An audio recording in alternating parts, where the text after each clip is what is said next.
Now, a couple things to note about Hardcore Pawn is that the show premieres on True TV, and also note that the show is about the day-to-day operations of American Jewelry and Loan, which is a family-owned and operated pawn shop in Detroit, Michigan's 8 Mile corridor. You know, the same 8 Mile in the Eminem movie. But what you probably didn't know is that Hardcore Pawn is a reality television series produced by RDF USA and Richard Dominic Productions. And also that American Jewelry and Loan is owned by Les Gold, a third-generation pawnbroker and businessman. Les first opened American Jewelry at the Green 8 Shopping Center on 8 Mile Road in Oak Park back in 1978, but moving it to its current location in 1993. Hardcore Pawn stopped after season 9 as True TV decided not to order more episodes because True TV was shifting into comedy programs. Hardcore Pawn is obviously not on the comedy side of scheduling, so production was halted in 2014. But today we'll be discussing some of the craziest purchases in Hardcore Pawn history. But before we get into the video, make sure to subscribe to the channel and leave a like on the video as it helps the channel out tremendously. Now let's get into it. Now it's noted that Les Gold, the owner of the shop, drives a hard bargain and barely makes big purchases on the show.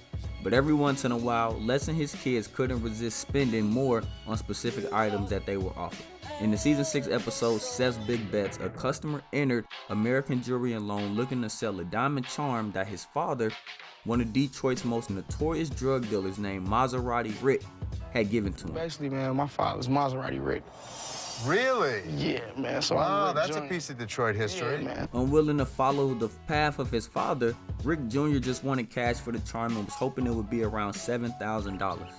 Now, while they've been scammed before, in this particular situation, Les was actually the one doing the scamming when he lowballed Rick Jr. for $1,000. $1,000. Huh? 1,000. Really? You have to understand, you're not gonna get retail price. 5. 5 ain't gonna make it.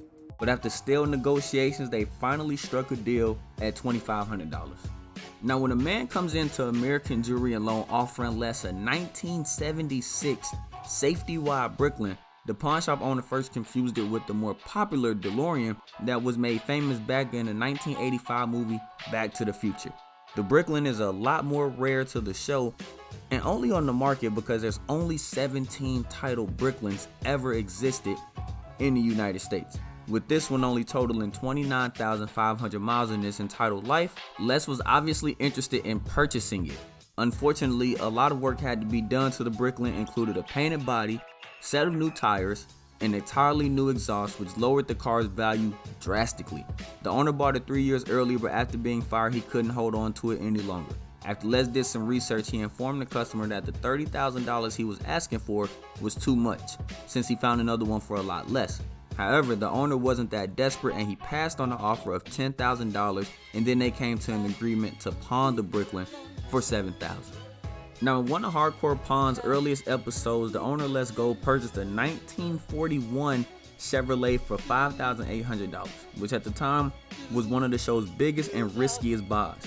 3 years later in season 6, Les' children gave him a hard time because the old school vintage vehicle was just collecting dust and taking up space in the storage unit. So in order to save face, Les had to find a way to sell it, which he ultimately did. After 2 guys from the Detroit car show came to his shop to check it out, eventually they struck a deal for $14,500, giving Les a profit of $8,700.